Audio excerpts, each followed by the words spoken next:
Malgré la technologie moderne, vous le savez autant que moi les amis, que les erreurs judiciaires sont de plus en plus fréquentes aujourd'hui. Mais dans le passé, ça se passait pas comme ça les amis. Eh oui, il faut avoir juste un petit soupçon pour te mettre en prison, voire encore plus. Pas besoin d'avoir des grandes preuves. Les amis, aujourd'hui je vous propose une vidéo assez spéciale dans son genre. Aujourd'hui je vais vous présenter 5 personnes innocentées des années après leur exécution. Et croyez-moi, ça vous fera froid dans le dos. Si la vidéo vous aura plu les amis, n'hésitez surtout pas de la partager un maximum. Et de mettre un bon petit j'aime, c'est la récompense. Sur ce, bon visionnage à tous et à toutes.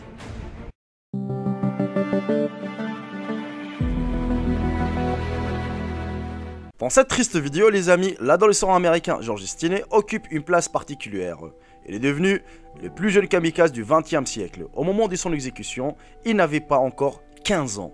George a été jugé dans le meurtre de 2 fillettes âgées de 8 et 11 ans en 1944. Le crime a été commis dans la ville d'Alcola en Caroline du Sud.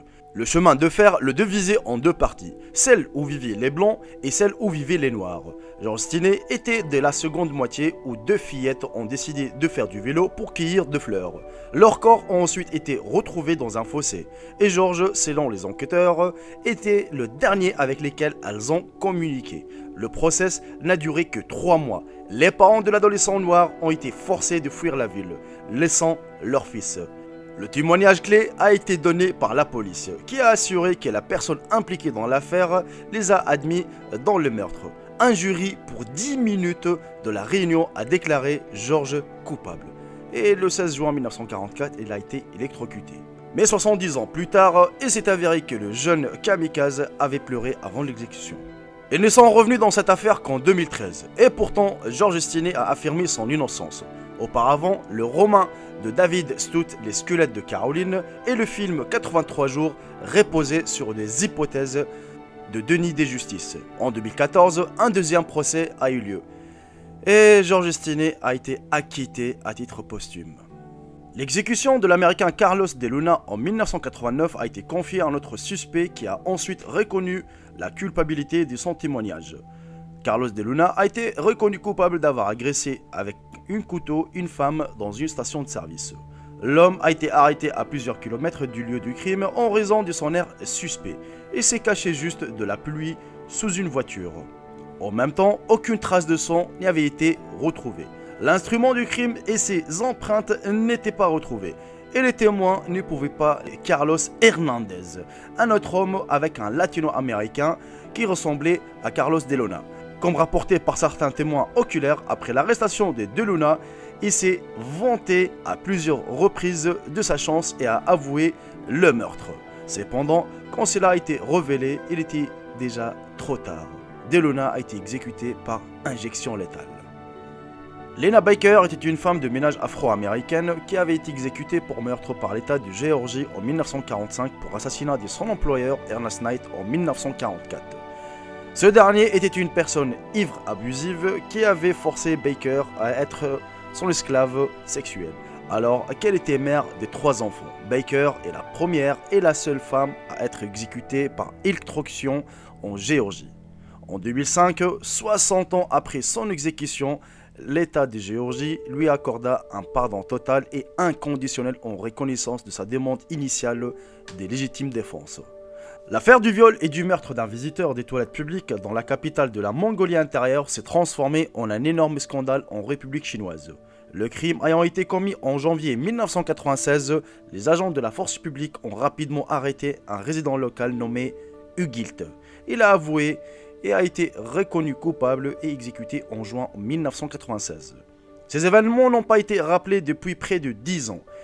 Et on ne se serait pas souvenu si le maniaque de la série Zhao Ziong n'avait pas été arrêté. Il a revendiqué 10 viols et meurtres, y compris le crime pour lequel Udgilt a été exécuté.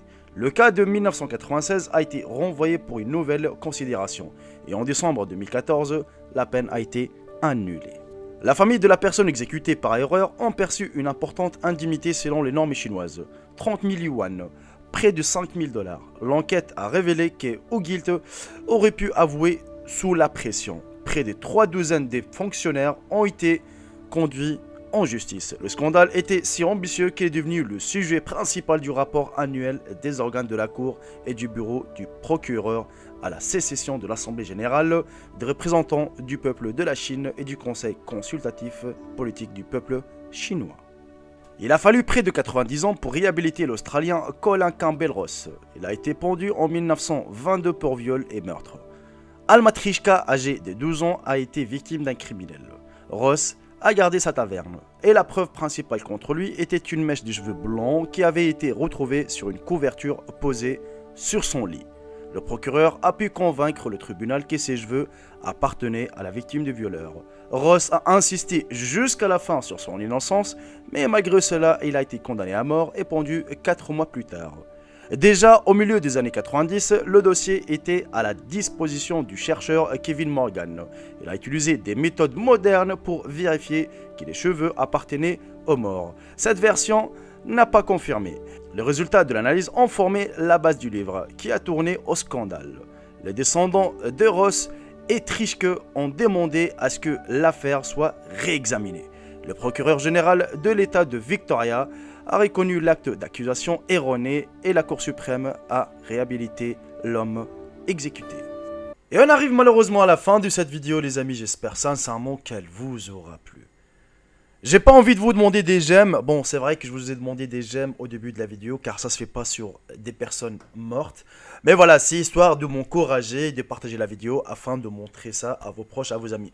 Bref, dites-moi dans l'espace commentaire les amis, c'est quelle histoire qui vous a le plus touché. Pour moi, toutes, personnellement, toutes les histoires. Et en plus, écoutez, dans le monde, il n'y a pas que 5 personnes, hein. Il y a vraiment une grande liste. Mais je vous ai choisi juste 5. Mais celle qui m'a le plus touché, c'est la première histoire de George Stinney.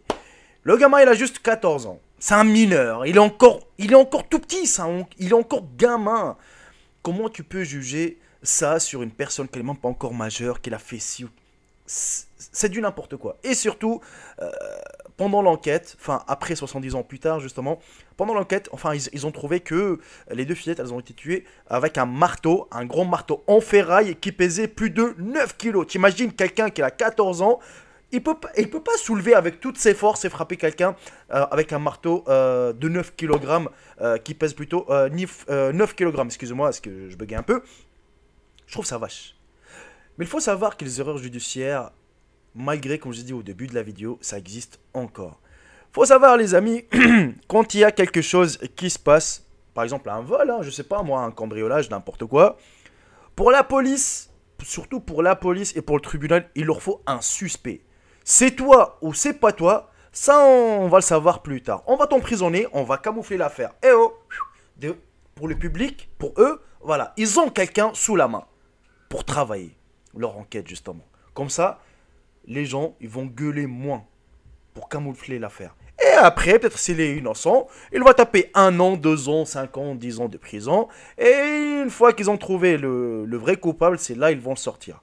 Mais frère, t'as gâché la vie de quelqu'un, plus de 20 ans derrière le barreau, mais what the fuck? Vous voyez, ça existe toujours. Malgré la technologie pour trouver les traces, les empreintes, ceci, cela. Non, tu es soupçonné, tu es le premier en garde à vue. Et jusqu'à maintenant d'ailleurs. Je sais pas moi, un cambriolage d'une boulangerie, je sais pas quoi. 5 soupçonnés qui ont été mis en garde à vue. Ils vont pourrir la vie pendant je sais pas combien de temps. Et après ils vont dire non, t'es innocent. Tu jures, tu fais ce que tu veux. Tu leur dis voilà, j'étais à l'école, j'étais au travail. Regardez mes messages. Non, niet. T'es soupçonné frère. Jusqu'à maintenant, j'en suis sûr qu'il y a des gens derrière le barreau qui sont déjà innocents. Mais voilà. Parce qu'ils n'ont pas trouvé l'élément preuve pour les innocentés. Voilà les amis, on arrive à la fin de cette vidéo. J'espère sincèrement qu'elle vous aura plu. Maximum de partage pour moi et un petit j'aime. Ça m'encouragera, bordel, encore plus de produire des vidéos. Sur ce, je vous embrasse tous et je vous dis à très bientôt pour une toute nouvelle vidéo. Salut tout le monde, c'était Jaiko. Bye bye, ciao. Je vous aime tous mes frères et sœurs.